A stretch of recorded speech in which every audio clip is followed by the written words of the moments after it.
Welcome to Upper Sandusky, my hometown. And the video podcast today I'm excited about. I ran into Reuben DeBolt by accident a few weeks ago in Findlay. We got to talking, and he started telling me about his track experiences. He was running indoor track at the time, and he also runs outdoor track in the Masters circuit. What a remarkable accomplishment. He runs down in Alabama, down in North Carolina, I think, and all over. And now he runs the heptathlon. He runs he runs 7 events in 2 days. I thought it was so neat. I'm proud of an Upper Sandusky guy. We don't hear about this accomplishment much, but I'm really excited to talk with Reuben and go into some of the details of just what he does. And he's traveled all over the world with his business. Now he's retired and substitute teaches. And runs the Masters track throughout the country.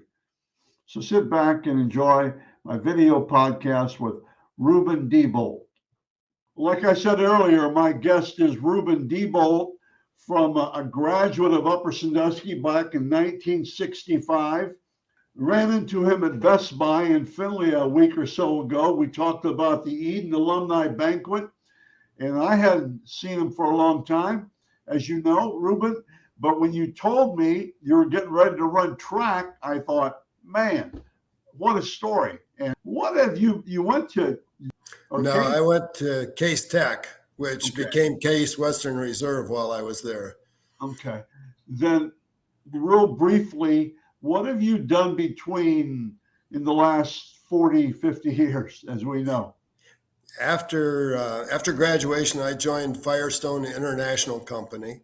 And as that implies, I spent a lot of time overseas. I lived in South Africa for a few years, then Ghana, then back to the Akron for a while before going to Thailand and then to Rome. And that was our International Tech Center. So I traveled to a lot of other Firestone locations while I was there, and then left Cooper sometime after Bridgestone bought them, and joined Cooper Tire in Findlay, which is the general area where I live now. And I worked, and I spent 2 years in England with them too, as well as a lot of travel to China in later years. Well, that's obviously really, really super. 2 things we're going to talk about. One, you're at 75, you're substitute teaching. Tell me what brought that on. Well, the pandemic, or the reaction to the pandemic, is what brought that on. I kept reading that, 2 things. One, I was working with Children's Mentoring Connection, which is like Big Brothers, Big Sisters in most places.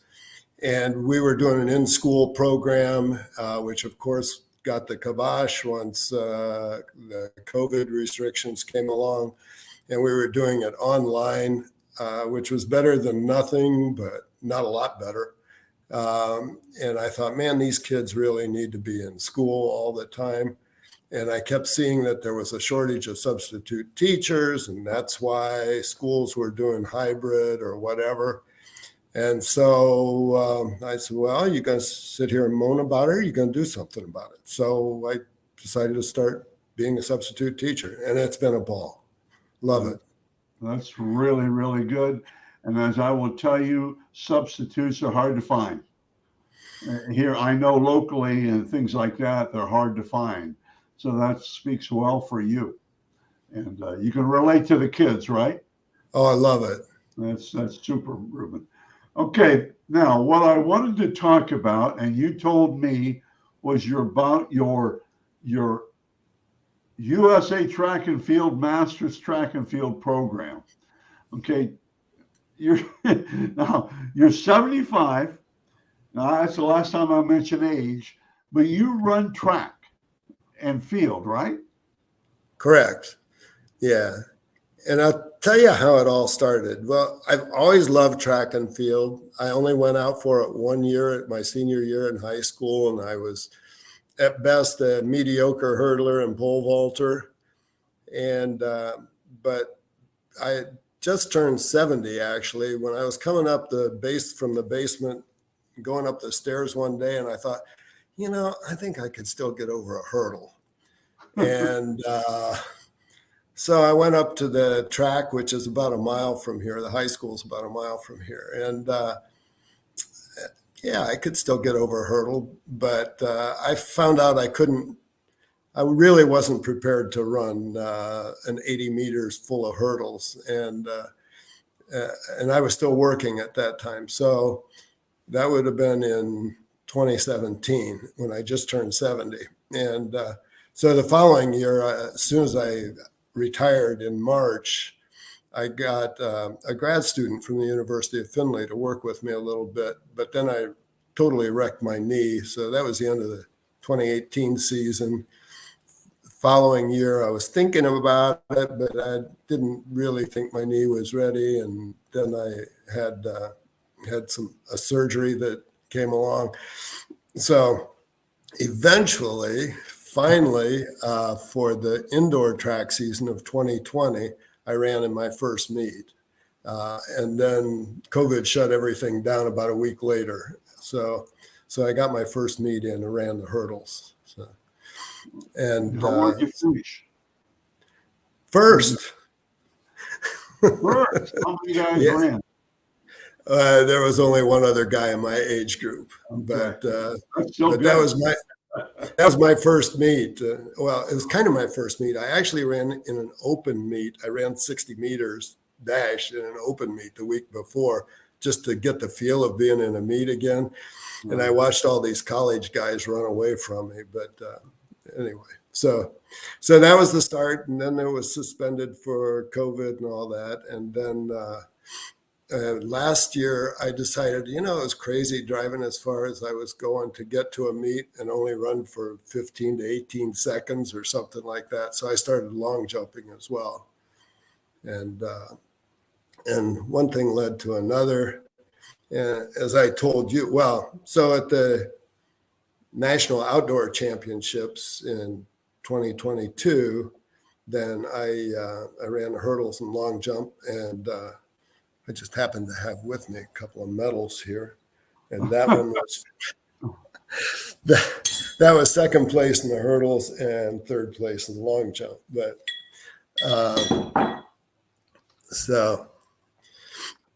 and then it progressed from there. Then I kept seeing things about combined events, indoor combined events, that being a heptathlon coming up this past January. And Reuben, is that 5 events? 7. Ooh, 7 events. Yeah. And, and I hesitated a long time before I decided to jump in, and it would have been better if I had decided earlier, because I would have started working on some things sooner. But anyway, so that was in Kenosha, Wisconsin, late January. And that was the USATF National Indoor Combined Events Championship. Okay, you've talked about getting started. Now let's talk about what I think, my goodness, is the amazing, because you're going to run 7 events, I think, in 2 days. And let's talk about the events if we can. Okay, well, day one starts out with 60-meter dash, and then long jump, then shot put, and then high jump. And then day 2, bright and early in the morning, you come back for 60-meter hurdles, pole vault, and 1,000-meter run. Okay, let's go backwards then. How did you train for the hurdles at an elderly age? How did you train for the hurdles? Well, the thing I realized way back when I first got this crazy idea was that, back in high school, we had practice every day, and just doing it every now and then after work was not going to cut it. So that's part of the reason I waited till I retired to get serious. And So I would train most of the time year round now. I do something almost every day. Either I go to the Y or I go to the track, or I live on a 5-acre property and there's always some kind of work to do, this, especially this time of year. But when I was really preparing for a meet, I would train 5 or 6 days a week for sure. And for the hurdles, I'm fortunate to live a mile from a high school track, and the University of Findlay has an indoor track that I'm allowed to go on to and work out there. So that's where I do the actual hurdles work. Okay. What about pole vault? Well, that was a challenge. I didn't really have much opportunity to prepare for it. I had a couple drills that I was given by the university coach, and I have a sore shoulder anyway from several years back. So the pole vault's not something I really like to talk about a lot. Okay. But unfortunately, it's one I'd like to have been one of my better events, but I was too protective of my shoulder. 1,000-meter run. Okay, 1,000 meters. That's what, a mile? Or no, it's about 3/4 of a mile. It's, oh geez, I did know what it was. I think it's 5/8 of a mile or something like that. Right. 800 is half a mile, roughly. So, yeah. Okay. How do you train for that? That one, I was used to measuring the time of my races in seconds, not in minutes. So it's not something that comes easy to me. So I talked to classmate Terry Nance, who, was a high school track coach for 30 years. And a distance guy. Yeah. And track and what do you call it? Cross country. Right. So I said, hey, what do I do? And he gave me some interval training to work on. And he's kind of followed me. I kept him in touch when I'm doing this stuff. So he was a great coach for getting me going on that. And that's something I want to say is, along the way, I've had some coaching here and coaching there that really made a difference. By chance, the throws coach at the university happened to come by when I was trying to practice for the shot put. And he said, hey, would you like some tips? And I said, geez, yeah, help. So I've had a couple of people like that along the way that have really been great. Good. Let's go back then to now let's go 60-meter long jump. The biggest thing there is speed or timing on the board? Yes. And or both. Yeah, speed is definitely important, and hitting the board with the leg you want to hit it with is important, and being as fluid as you can be. Because I hurt my leg at one point, and so I tried jumping with my other leg, and I was not fluid with that, and it didn't work. So I hurt myself another way that way, and I think I related to you in the latest meet. I had problems hitting the board, and I think it was because of these things. Variable focus glasses. I was wearing them instead of not. So. Oh, right. And plus, you just get in a habit. I'm an old track coach, and it's just got to be almost a habit. Like, absolutely. You can't worry about fouling. If you do, you might as well just stand there and long jump. Anyway, 2 points. My point. One more before we leave the events. Okay, how did you work for the high jump? Are you scissoring it, or are you back? How are you doing the high jump? I'm doing the flop. Again, this is a coach.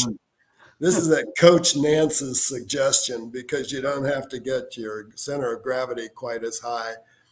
I intended to use the roll, was what I was planning to do. And in fact, when I talked to the university coach, he said, yeah, you might be better off doing that. But my total work on that prior to the heptathlon consisted of 2 different days when the high jump pads happened to be lying around. And I flopped on them one day and I thought, well, that wasn't bad. And then another day I jury rigged something so I could actually have a bar to clear. And I thought, okay. And that was 3 days before the meet. And so it worked out. And I've since gone a little higher than I did then. Okay. Let's go. That's really good. Let's go back now. What will you do? Indoor season's over, I think, isn't it? Right. Do you do an outdoor season then? Oh, yeah. Yeah. The outdoor, the USATF National Outdoor Championships are late July. Okay. And this year they're in North Carolina. I forget where in North Carolina.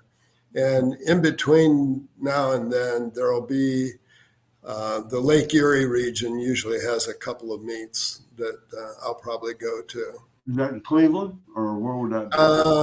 That area, Northeast Ohio, depends on one of them is at a place called, I forget the name of it. It's an Olympic training center. Fantastic. Oh, up in Geneva. Yeah, that's the one. Yeah. Yeah, that's great. Oh my goodness. Indoors is crazy too. I don't know what outdoor is like, but I know indoor. Yeah, pretty nice. It's really nice. I've been there 4 times and actually watched a football game there on the outside. There's right beside it, and there's some money going in there. Yeah, I'll say. Reuben, tell me about what's after? Okay, you run 2 days. Then what's it like? What's it take to warm down for you? Yeah, 2 days of competition, then a 6-hour drive home. Oh, that's right. So then the next day, just a light workout for a few days because there's not an upcoming meet real quick. So you can kind of take it easy, but you can't stop.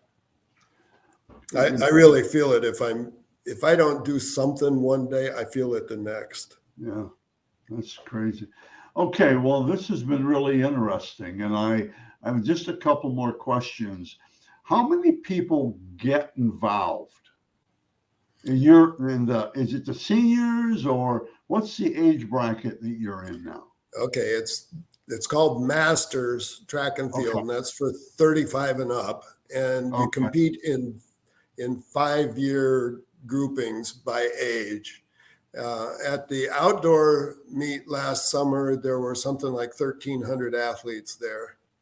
That was at the University of Kentucky, and I don't know what it was at Louisville for the indoor. For the heptathlon, it was a lot less because you've only got heptathletes. You don't have people in various events. Right. So that's what it is. And there's a lot of camaraderie among the group generally. Right. So it's a lot of fun. You've seen each other a few times, plus it's just the natural competitors, talking and things like that. Yeah. You're still competitive though, let me tell you. I know. Oh no, I can't even play golf. I'm too much silly. Well, what would you recommend to people that are watching this? What do you recommend to them? Well, some of if you're able and still have the urge, give it a try, but work out. Some of the lessons I took away from this were, I don't even know where to start. First of all, if there's an opportunity, take the opportunity. One of the things I looked at the beginning, and you have to be self-aware when you're doing this stuff, right. Was, like I said, in high school, I was mediocre. And I thought, well, some of those guys are probably fat and maybe have had joint replacements and what have you. So the field's not as big as it was been back then. And then the other thing was, I'll say one other thing is practice, practice, practice. I couldn't, at our age, we got to keep moving to keep moving. And everything has to become, as you said earlier, with regard to the long jump, it's got to be automatic. You can't be thinking about it. If you're thinking about it in the hurdles, you're going to get killed. And the long jump too. Well, any of the events really, you can't think about it. It's got to be automatic, and that comes from practice. And you learn details, and you start fine tuning details. And that's one of the advantages of getting somebody to help coach you, is because for some of these events, I didn't know how much I didn't know. And so you find little details that really make a difference in the performance that way. Anyway, it's as far as actually competing, if you decide you want to do it, just look up USATF on the internet, and they'll be happy to take your entry fee to compete somewhere. This is it right here, isn't it? What's that? USA Track and Field. That's where you look, right? And then you can Google that whole thing probably. Masters Track and Field underneath that or whatever. Sure.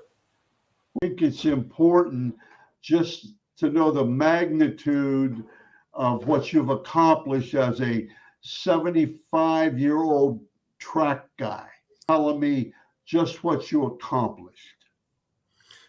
Okay. Well, I've competed at national level in outdoor and indoor USATF, that's the governing body, USATF track and field events. And I took second in hurdles and third in long jump at last summer's outdoor nationals at the University of Kentucky track. And probably the accomplishment, no, not probably, definitely the accomplishment I'm most proud of is this little medal here, which is a gold medal for the heptathlon at the National Heptathlon competition in Kenosha, Wisconsin in January. So it really felt great. I was competing against guys who had done it before, and I never had. One of the things that came back to me after that meet, I had debated whether to enter that one or not because I didn't know how I could do in the different events. But as some guy said to me after one of the other events, and I had been the only one in my age group for a particular event, and I was kind of ho-hum about it. And he said, you know what? You showed up. And with all of this, that's a big part of it, is doing all the preparation work to be ready, but then showing up and executing on the day when it counts and enjoying it, having fun. So. That sounds really good. And the story has been really good. And so appreciate you taking the time to tell us the story of the indoor track, outdoor track and field, and the champion in the Masters track and field for your age group. Congratulations. Well, Mr. DeBolt, for number one, it was good to renew old acquaintances. And number two, this is a fantastic story, and I can't wait to get it out. Okay. I really appreciate you being on my program. Thank you. Well, John, I appreciate you having me on. I've enjoyed it. Thank you very much.